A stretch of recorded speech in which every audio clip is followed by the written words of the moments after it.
네, 하나님 말씀 같이 보도록 하겠습니다. 누가복음 19장 1절부터 10절까지 말씀입니다. 예수께서 여리고로 들어가 지나가시더라. 삭개오라 이름하는 자가 있으니 세리장이요 또한 부자라. 그가 예수께서 어떠한 사람인가 하여 보고자 하되 키가 작고 사람이 많아 할 수 없어 앞으로 달려가서 보기 위하여 돌 무화과 나무에 올라가니 이는 예수께서 그리로 지나가시게 되밀어라. 예수께서 그곳에 이르사 쳐다보시고 이르시되 삭개오야 속히 내려오라. 내가 오늘 내 집에 유하여야 하겠다 하시니 급히 내려와 즐거워하며 영접하거늘. 뭇 사람이 보고 수군거려 이르되 저가 죄인의 집에 유하러 들어갔도다 하더라. 삭개오가 서서 주께 여짜오되 주여 보시옵소서 내 소유의 절반을 가난한 자들에게 주겠사오며 만일 누구의 것을 속여 빼앗은 일이 있으면 내 갑절이나 갚겠나이다. 예수께서 이르시되 오늘 구원이 이 집에 이르렀으니 이 사람도 아브라함의 자손이미로다. 인자가 온 것은 잃어버린 자를 찾아 구원하려 함이니라. 아멘. 아멘. 지난주에 우리는 인생의 고통 가운데 태어났던 한 사람 야베스를 같이 나눴는데요. 그의 태어남과 동시에 고통 속에서 그가 하나님 앞에 기도함으로 나아갔을 때 하나님께서는 형제들보다 존귀한 자다라고 말씀해 주셨던 그 부분을 같이 나눴습니다. 근데 오늘 본문에서는 특별히 자신의 삶에 있어서 철저하게 외면당했던 살았던 사람 삭개오가요. 예수 그리스도의 만남을 통해서 그의 인생이 완전히 반전의 역사로 펼쳐지는 것을 보게 됩니다. 그래서 저는 지난주에 야베스, 오늘은 삭개오 그 두 사람의 공통점이 뭐냐면 반전의 은혜의 역사가 있었던 사람이다라는 것을 공통적으로 발견하게 되었습니다. 삭개오라는 이름의 뜻은요, 청결한, 순결한이란 이러한 이름의 뜻을 갖고 있습니다. 아이러니하게도요, 사람들한테 삭개오는요 죄인으로 취급받았었고요, 그리고 멸시당했던 사람이었고 그의 직업 자체가 세리였기 때문에 그 자체가 벌써 사람들한테 비난을 받는 사람이었었거든요. 그리고 그는 탐욕을 추구하는 인생이었었습니다. 그런데 청결함과는 너무나 거리가 먼 사람인데 오히려 죄인 삭개오가요, 사실 마음은요 청결하고 순결한 사람이었던 점이 오히려 반전이라는 사실을 오늘 말씀을 통해서 보게 되었습니다. 산상수훈에서 예수님이 이런 말씀하시거든요. 마음이 청결한 자는 복이 있나니 그들은 하나님을 볼 것이며. 저는 그 약속의 말씀처럼 삭개오는요 이 말씀대로 하나님을 본 자, 즉 예수 그리스도를 본 자 중에 몇 안 되는 사람이었던 것을 보게 됩니다. 오늘 말씀 같이 보겠습니다. 누가복음 19장 1절부터 2절입니다. 예수께서 여리고로 들어가 지나가시더라. 삭개오라 이름하는 자가 있으니 세리장이요 또한 부자라. 아멘. 아멘. 예수님께서 여리고를 통하여 지나가실 때 일어난 사건입니다. 그런데 이 전에 보면 누가복음 18장 35절에 보면 예수님께서 여리고에 가까이 가실 때라는 단어를 통해서 앞을 보지 못했던 바디메오를 만났던 사건이 펼쳐지거든요. 그러니까 육체의 눈이 가려져 있던 그 영혼의 눈도 띄어주시고 구원을 얻게 된 사건이 바디메오 사건이라면 여리고에서 또 일어났던 한 사람이 누구냐면 삭개오라는 인물이 오늘 본문에서 등장하게 됩니다. 여리고라는 도시는 헤롯 대왕이 새롭게 신설한 도시였습니다. 그리고 아주 부유한 도시였고요. 비옥한 땅이었고 천연자원이 많았던 지역입니다. 그리고 꿀이 많이 생산됐다고 해요. 그리고 큰 종려나무 숲이 있었고 그리고 왕족들이 휴양지로 많이 이용했던 지역이 바로 여리고라는 지역이라고 합니다. 그리고 여리고라는 그 지역은 해안 도시로서 남쪽 애국과 교통의 중심지로 있었고 막대한 재물이 모여 있었던 도시였습니다. 그렇기 때문에 그 너무나 살기 좋은 도시가 바로 여리고거든요. 그런데 그 지역이 바로 또 팔레스타인에서도 가장 많은 세금을 걷어들이는 지역입니다. 그러니까 오늘날 삭개오는요 막대한 세금을 걷어들이는 세리장이었잖아요. 그렇기 때문에 죄인 중에 사실은 죄인이고요. 죄인 중에 괴수의 역할을 했던 사람이 바로 삭개오라는 인물입니다. 1절에 보시면 예수께서 여리고로 들어가 지나가시더라라는 성경으로 표현하고 있습니다. 우리가 한글 성경을 읽다 보면 여리고가 목적지가 아니라 그냥 예수님이 지나가시는 길이었구나라고 이렇게 읽혀지거든요. 그런데 그 당시에는 예루살렘으로 가는 길이요 여리고로만 가는 길이 있었던 건 아니에요. 다른 길들도 있었어요. 특별히 여리고로 가게 되면 17마일이나 되는 거리이기 때문에 결코 짧은 거리는 아니었거든요. 그런데 2절 말씀에 보면 바로 누가 등장하냐면 삭개오가 등장하는 모습을 보게 됩니다. 그러니까 예수님께서 지금 이 지나가심이 우연이 아니라 목적이 있는 발걸음이었구나라는 것을 기대를 갖게 되거든요. 왜냐하면 개역 성경에는요 빠져있는 단어, 헬라어 단어가 들어가 있어요. 뭐가 빠져있냐면 이두라는 단어가 헬라어 성경에는 있어요. 그것은 뭐냐면 보라라는 단어의 의미입니다. 다시 말씀드리면 성경의 독자나 청자가 내용의 주의를 추구할 때 보라라는 단어를 사용하거든요. 근데 우리가 잘 알다시피 신구약 성경에서 보라라는 단어가 언제 쓰여지게 되냐면 하나님께서 놀라운 일을 행하시려고 하실 때, 그리고 하나님의 예배하신들을 할 때 보라이라는 단어를 사용한다고요. 그러니까 2절을 원어대로 읽어보면 이런 뜻입니다.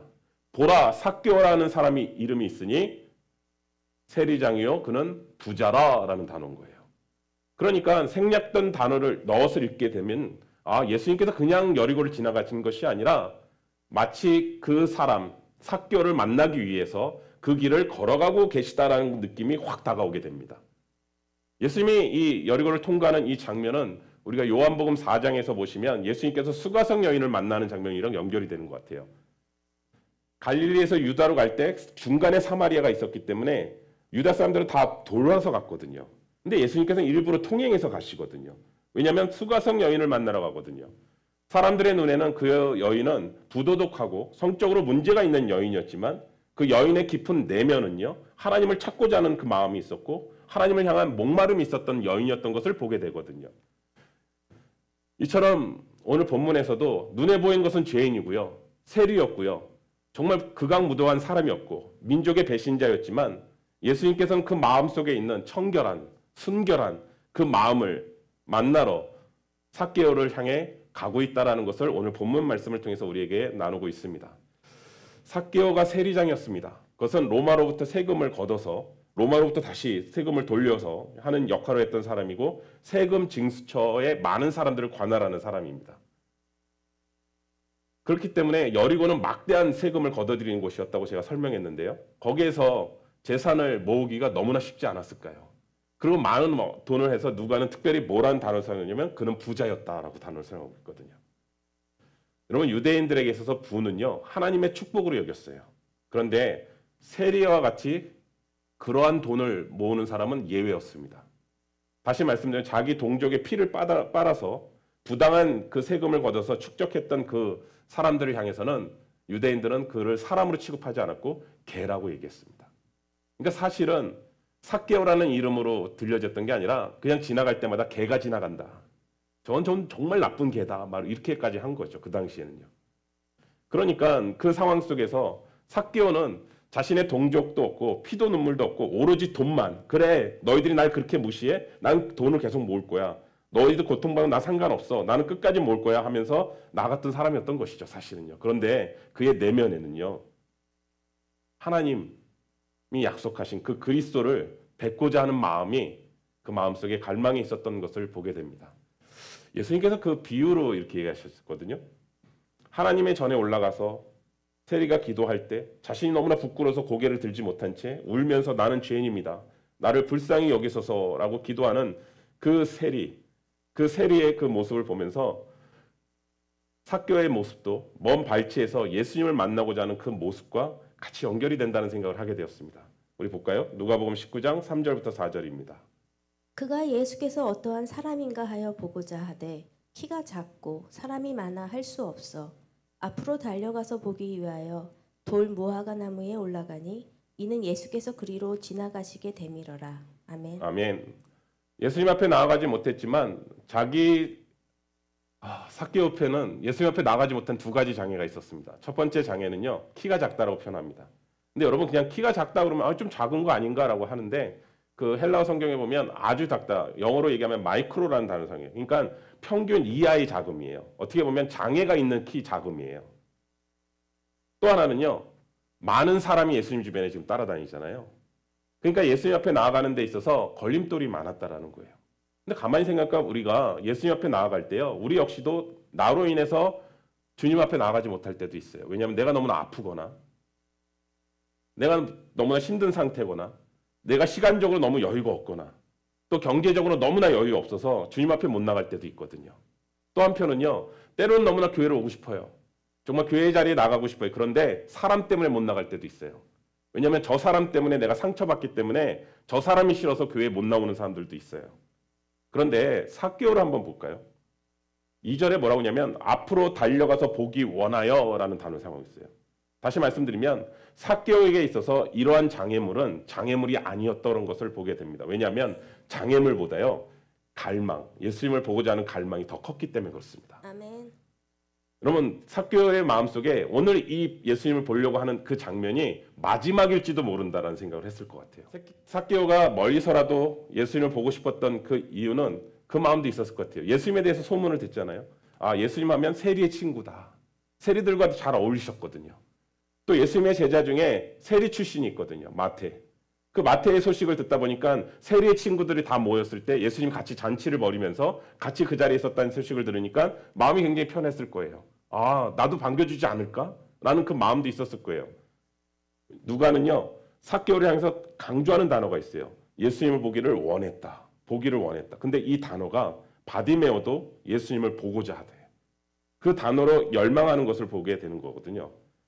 그리고 삭개오는 예수님을 보기 위해서 어떻게 하냐면 돌 감람나무로 올라갑니다. 옛날에는 예전 성경 뽕나무라고 얘기했는데 돌 감람나무입니다. 한번 사진 보여주시겠어요? 이게 돌 감람나무거든요. 저는 키가 작다라고 생각해서 어떻게 나무에 이렇게 올라갔을까? 그리고 세장이니까 옷도 큰 옷들을 입었을 때 불편했을 텐데 근데 보시면 올라갈 수 있을 것 같지 않으세요? 그렇죠? 밑에 뿌리 나무가 타서 올라갈 수 있는 것이죠. 그리고 좌우에 넓게 뻗어 있는 나무이기 때문에 그 나뭇가지 위에 앉아 있을 수도 있고요. 그리고 그 나뭇잎을 통해서 얼굴을 가릴 수도 있고요. 그 상황에서 멀리서 예수님의 움직이는 동선에서 미리 움직여갖고 보고 있는 장면이 오늘 본문에서 펼쳐지는 것이죠. 그런데 놀라운 일이 펼쳐집니다. 누가복음 19장 5절입니다. 예수께서 그곳에 이르사 쳐다보시고 이르시되 삭개오야 속히 내려오라 내가 오늘 내 집에 유하여야 하겠다 하시니 아멘. 아멘. 여러분 한번 상상을 해보세요. 돌 감람나무 위에서 숨어서 이렇게 보고 있어요. 예수님과 제자들이 막 움직이셔서 이렇게 가고 있어요. 그러면 이렇게 지나가는 게 정상이잖아요. 근데 그 나무, 돌감나무 위에 갑자기 예수님이 서세요. 그리고 위를 쳐다보세요. 그리고 가리키세요. 삭개오야 라는 이름을 부릅니다. 아멘. 어느 누구도 이 사람의 이름을 알려준 사람은 없었을 거예요. 근데 정확하게 삭개오라는 이름을 얘기합니다. 근데 이 장면이요. 예수님께서 잘 하시는 장면 같아요. 왜냐하면 나다나엘을 만나셨을 때도 뭐라고 얘기하시냐면 내 마음에 감사한 것이 없다라고 얘기하시거든요. 그러니까 나다나엘이 깜짝 놀라서 저를 어떻게 아십니까? 라고 하니까 내가 무화과 나무 안에 있었던 것을 아래에 있었던 것을 내가 보았다라고 얘기하거든요. 그때 나다나엘이 너무나 깜짝 놀라서 뭐라고 얘기냐면 당신은 하나님의 아들이요 이스라엘의 임금이로소이다라고 고백하는 장면이거든요. 이것은 무엇을 얘기하냐면 하나님께서 그 사람의 마음의 속중심을 상황을 다 알고 계신다는 뜻이에요. 아멘. 삭개오도 마찬가지예요. 너가 왜 이 자리에 숨어서 그 자리에 올라갔는지 그리고 너가 어떠한 그동안의 삶을 살았는지 그것을 정확하게 다 아신다라는 의미가 뭐냐면 이름을 불러주는 거예요. 아멘. 여러분 우리가 신앙생활하다 보면 예수 그리스도를 영접했을 때 가장 우리의 마음을 울림이 뭐냐면 내 이름을 불러주신다는 거예요. 아멘. 제 이름을 예를 들면 광재야. 그 한 단어 불러주시면 안에서 내 모든 것들을 다 아신다라는 거거든요. 베드로도 회복됐을 때 21장에 요한의 아들 시몬아. 그 단어 안에 속에 베드로의 모든 과정들이 다 담겨져 있죠. 그래서 주님은 너라는 단어를 사용하지 않고 이름을 불러주십니다. 평소 사람들은요. 삭개오의 이름을 부른 사람은 없었을 거라고 생각합니다. 세리, 죄인, 배신자, 반역자. 그런데 예수님이 삭개오라는 이름을 불러주신 거죠. 왜냐하면 그 마음속에 이제는 이 죄의 상태에서 벗어나고 싶고 하나님을 만나고자 구원자를 만나고 싶은 열망을 아셨기 때문에 주님은 아셨던 것이죠. 그리고 또 놀라운 사실은 삭개오가 예수님을 초청하지 않았거든요. 근데 주님이 오히려 앞질러서 내가 너희 집에 머물겠다라고 말씀하고 계십니다. 근데 내 집에 유하여겠다라는 단어를 보니까요. 영어 성경에는 must라는 단어를 써요. 그러니까 반드시 하겠다라는 거예요. 그것은 뭐냐면 내가 여기 온 것은 너를 만나기 위해서야. 우리 말씀 볼까요? 누가복음 19장 6절부터 7절입니다. 급히 내려와 즐거워하며 영접하거늘 무사람이 보고 수군거려 이르되 저가 죄인의 집에 유하러 들어갔도다 하더라. 아멘. 아멘. 삭개오가 급히 내려왔다고 합니다. 제가 보기에는 그냥 뛰어내린 거예요. 네, 너무 좋아서 뛰어내렸어요. 뛰어내려서 즐거움으로 가고 있어요. 근데 여러분 생각해보세요. 삭개오의 그동안의 즐거움은 뭘까요? 돈 아니었을까요? 네, 돈 버는 재미에 즐거웠었어요. 아마 다른 사람한테 나 이만큼 돈 많아 라고 하는 그 즐거움으로 살았던 사람인데 이제는 그 즐거움이 바뀌었습니다. 예수님을 자신의 집으로 초대한다는 그 사실에 너무나 즐거워하며 나아가는 것을 보게 됩니다. 집을 초대한다는 뜻은요, 영접한다는 뜻이거든요. 그래서 그 마음속에 기쁨으로 나아가는 것이죠. 그런데 이러한 즐거움으로 나아가고 있는 삭개오를 향해 그 즐거움으로 반응하지 않는 많은 사람들이 있었다라는 걸 성경을 또 얘기합니다. 수군거리면서 어떻게 예수님이 죄인의 집에 들어갈 수 있는가라고 하면서 불평하고 판단하는 사람, 웅성웅성한 소리가 들렸다라는 것이죠. 근데 여러분 정직하게 볼까요? 삭개오를 죄인이라고 판단할 수 있는 사람은 누굴까요? 유일하게 죄가 없으신 예수님밖에 없습니다. 그런데요, 사람들은 삭개오를 향해서 죄인이라고 얘기하고 있습니다. 여기서 죄인의 특징이 뭔지 아세요? 서로요, 차별합니다. 서로 판단합니다. 율법의 행위로 하나님 앞에 의롭다 하심을 얻을 육체가 하나도 없다라고 분명히 말씀하고 있는데 죄인들 사이에서는 누가 더 낫냐라고 싸고 있는 것이, 그게 바로 죄인의 특징입니다. 뉴스에서 나오는 사건들, 신문에 나오는 사건들을 보면서 이러한 악한 사람들이 있는가라고 하면서 그들을 하나님이 용서해 주셨다는 얘기를 듣거나 오히려 의롭다 해주신 사건을 통해서 오히려 부당하다고 생각하는 게 바로 죄인의 특징입니다. 그러나 성경은 분명히 얘기합니다. 로마서 3장 22절에 예수 그리스도를 믿음으로 말미암아 모든 믿는 자에게 미치는 하나님의 의는 차별이 없다라고 말씀하고 있거든요. 아멘. 그렇기 때문에 모든 사람이 사실 하나님 앞에 심판받을 자였다고요. 모든 죄인을 의롭게 하신 것은 예수 그리스도를 믿는 믿음으로 주어지는 하나님의 은혜로 말미암아 차별이 없어진 것이죠. 죄인 삭개오를 영접한 예수님을 보며 수군거리는 군중들은요, 자기들도 예수님이 필요한 존재라는 사실을 인식했어야 되는 것이죠. 오히려. 그래서 저는 이 말씀을 보면서 이렇게 느껴져요. 예수님은요, 자신에게 나오는 자를 결코 내쫓지 않으세요. 아멘. 그 사람이 사회적으로 얼마나 악한지, 그 사람이 평판이 얼마나 좋지 못한지, 과거에 얼마나 죄를 많이 저질렀던지, 예수님을 보기 원하여 정말 예수님 앞에 간절히 나오는 자는요, 오늘 본문 말씀을 통해서 확신할 수 있는 것은 그냥 지나가시지 않는다는 거예요. 아멘. 그 마음 깊은 곳을 아시고 그 이름을 기억하시고 불러주신다는 사실을 보게 됩니다. 그리고 그를 새로운 사람으로 변화시키십니다. 우리 말씀 볼까요? 누가복음 19장 8절입니다. 삭개오가 서서 주께 여짜오되 주여 보시옵소서 내 소유의 절반을 가난한 자들에게 주겠사오며 만일 누구의 것을 속여 빼앗은 일이 있으면 내 갑절이나 갚겠나이다. 아멘. 아멘. 예수님이 자신에 대해서 너무나 잘 아시고 자신과 함께 거하기를 기뻐하신다라는 것을 깨닫게 된 삭개오는요, 삶이 변화됩니다. 갑자기 이런 파격적인 고백을 합니다. 자신의 소유의 절반을 가난한 자들에게 주겠다는 거예요. 그리고 누군가에게 속여서 빼앗은 일이 있다면 4배로 갚겠다라고 얘기합니다. 삭개오가요, 이제는 자신은 청결하고 순결한 삶으로 살기를 원한다는 그 이름의 뜻처럼 완전히 변화된 모습으로 결단하는 것을 보게 됩니다. 이런 구약의 율법에 보면 자원에서 훔친 것을 보상할 때요, 20%만 더 하면 돼요. 그런데 삭개오는 자그만치 4배로 갚겠다라고 얘기를 해요. 근데 가만히 생각해 봤어요. 여러분 이 말씀을 보면서 자신의 재산의 절반을 가난한 자에게 나눠주고 자기가 속여서 뺏은 것이 있었다면 4배로 갚아준다라는 것은요, 전 재산이 날아가는 거 아닌가요? 예. 그리고 또 하나는요, 앞으로는 이런 결단이 담겨져 있는 거 아닌가요? 절대 앞으로는 속여서 뺏지 않겠습니다. 정해진 세금만 걷겠습니다. 그거에 대한 강력한 표현 아닌가요?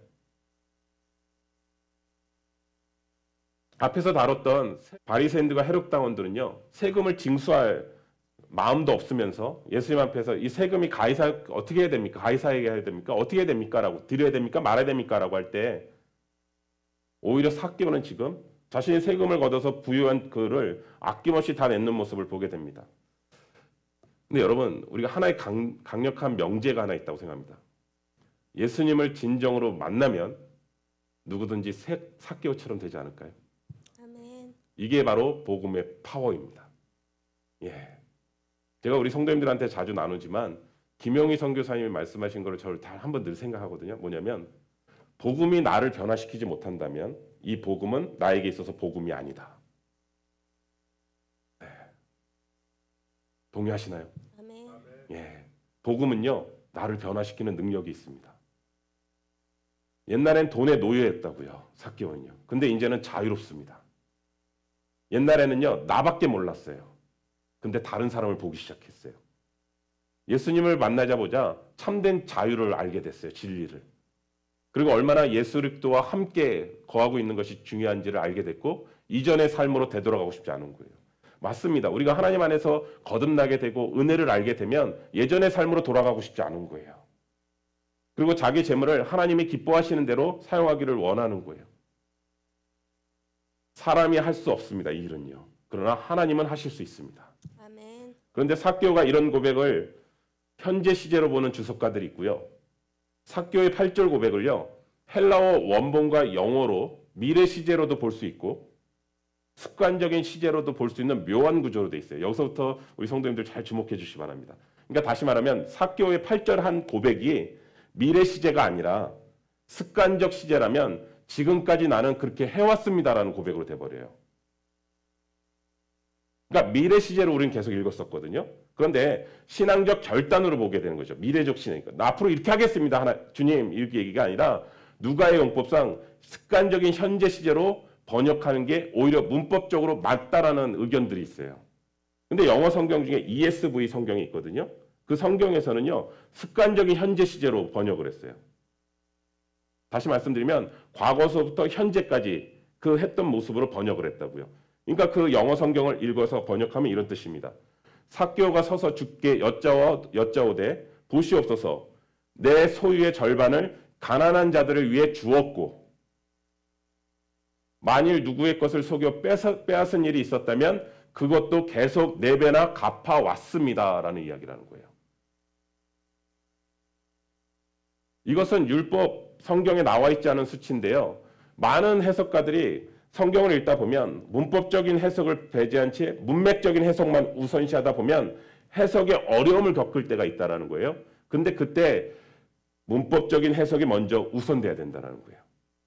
다시 말씀드리면 이 본문의 내용을 습관적인 해석으로 이해를 해야 된다는 거예요. 현재 시제로. 그렇다면 왜 삭개오가 예수님을 만나기를 그렇게 갈망했는지가 이해가 되고요. 삭개오에 대한 믿음이 어디서 생긴 것인가도 알게 되는 거예요. 더 궁금해지는 거죠. 그럼 과연 삭개오가 이러한 믿음을 가졌고 어떻게 그런 삶을 살았을까라는 그 질문 앞에 누가복음 3장 12절부터 13절을 한번 보겠습니다. 세리들도 세례를 받고자 하여 와서 이르되 선생이여 우리는 무엇을 하리이까 하매 이르되 부과된 것 외에는 거두지 말라 하고. 아멘. 아멘. 세례 요한은 그 당시에 종교에 타락하는 그 모습에 너무나 염증을 느껴서요. 광야로 갑니다. 그래서 그들끼리 살았던 쿰난 공동체에서 생활하게 됩니다. 그 쿰난 공동체에서 당시의 사람들에게 말씀을 가리키는데 세례를 받으러 나왔던 세리들 중에 삭개오가 거기에 있었는지 없었는지는 모릅니다. 근데 여기에서 전해진 메시지를 들었을 확률은 높습니다. 쿰난 공동체 문헌에 보면 너희들은 빼앗은 것이 있다면 4배로 갚으라고 얘기합니다. 그 의미는 어쩌면 삭개오는 그리스도의 길을 예비하는 광야에서 한 외치는 소리였던 세례 요한의 회개의 메시지를 듣고 세례를 받았던 세리와 창녀 중 하나였을 수도 있다는 것이죠. 그리고 세례 요한의 가르침을 따라 그때부터 가난한 자들을 도우며 잘못한 것에 대해서 4배로 갚는 회개의 삶을 실행하며 살아왔던 것으로 볼 수 있다는 것이죠. 그러니까 삭개오는요. 세례 요한이 하나님의 나라가 가까이 왔다라고 얘기하잖아요. 그 복음을 접하게 되고 믿는 순간부터 그렇게 살고 있으므로 앞으로도 그렇게 살겠습니다라는 것을 고백하는 것이죠. 그러니까 8절이라는 그 본문을 어떻게 해석하느냐에 따라서 이 해석은 그동안에 알고 있었던 해석이 뒤집어지기도 하죠. 그러니까 지나가는 삭개오를 나무에서 발견하고 어떤 대화도 없었잖아요. 사실은요. 예수님과. 그리고 오늘 내 집에 유하겠다라고 얘기하시고 그것은 완료형이거든요. 그 말은 이미 삭개오에 그 갖고 있었던 하나님의 나라가 가까이 왔고 예수 그리스도를 그리스도라고 믿는 믿음을 인정하신 사건이거든요. 내가 너희 집에 유하겠다라는 것은요. 그렇죠? 그럼 볼까요? 누가복음 19장 9절부터 10절입니다. 예수께서 이르시되 오늘 구원이 이 집에 이르렀으니 이 사람도 아브라함의 자손이미로다. 인자가 온 것은 잃어버린 자를 찾아 구원하려 함이니라. 아멘. 아멘. 확실한 선포입니다. 삭개오가 구원을 얻었다라는 것을 선포하고 계시고 그 선포가요. 삭개오 개인만이 아니라 그 가족들에게도 다 포함된다라는 거예요. 예. 왜요? 가족 모두가 예수 그리스도를 만났고 영접했기 때문인 것이죠. 그리고 또 더 확실한 보증을 해주십니다. 그것은 뭐냐면 아브라함의 자손이라는 것을 입증하십니다. 유대인의 혈통의 그 자손이 아니라 예수 그리스도를 믿는 믿음으로 말미암아 믿음의 아브라함의 자손이다라는 것을 오늘 말씀을 통해서 선포해 주시는 사실을 깨닫게 됩니다. 사랑하는 성도 여러분, 분명히 예수님은 잃어버린 자를 위해서 찾으러 오셨고 참된 믿음은 삭개오처럼 그 결과로서 변화된 삶으로 열매를 맺습니다. 아멘. 여러분, 구원이라는 것을요 심플하게 설명하면 이럴 것 같아요. 구원은 나의 삶에 있어서 비포와 애프터가 분명한 것이다. 아멘. 내가 예수 그리스도를 믿기 전의 모습이랑 믿었음에도 불구하고 달라지지 않았다면 사실은 돌아봐야 되고요. 믿기 전과 믿기 후가 분명하게 다르다라는 것을 얘기합니다. 혹시 이런 마음 갖지는 않으셨으면 좋겠습니다. 주변에 내가 좀 더 의로워지면, 내가 좀 더 깨끗해지면 교회 가볼게요 라고 하시는 분들도 의외로 많더라고요. 그런데 오히려 그런 분들에게는 더 적극적으로 하나님의 사랑과 은혜를 먼저 나누셔야 됩니다. 여러분, 그냥 있는 그대로의 모습으로 나아가셔야 됩니다. 예. 시간이 더 지난다고 해서 더 달라지지 않습니다. 우리는요. 우리 제자 훈련할 때 같이 나눴는데요. 박영선 목사님이라는 분이 계세요. 그분이 80세 생일을 맞이했을 때 사람들 앞에 자기를 이렇게 소개했다고 합니다. 80년 묵은 죄인입니다. 맞습니다. 우리가 더 사실은 돌아보면 우리가 좀 더 깨끗해져야지 아니요. 사실은 연수에 차면 찰수록 우리의 죄는 더 커지는 것 같습니다. 그리고 주님은요. 완벽해서 우리가 준비돼서 우리를 부르신 것이 아니라 우리가 죄인이 되었을 때 그 모습 그대로 우리를 부르러 오셨다는 사실을 먼저 기억하셨으면 좋겠습니다.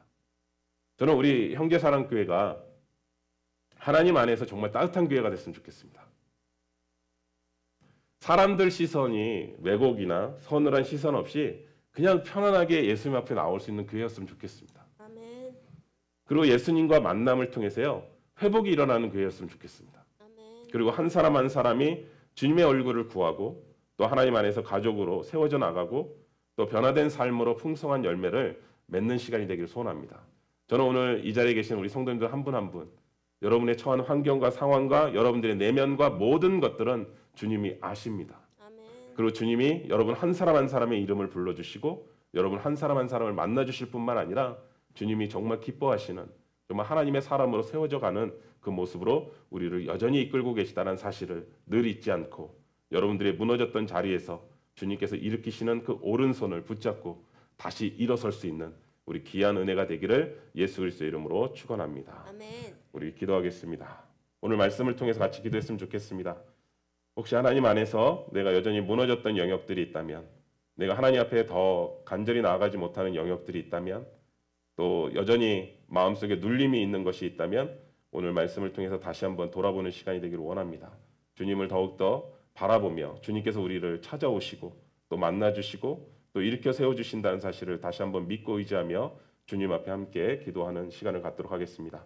우리 함께 기도하겠습니다.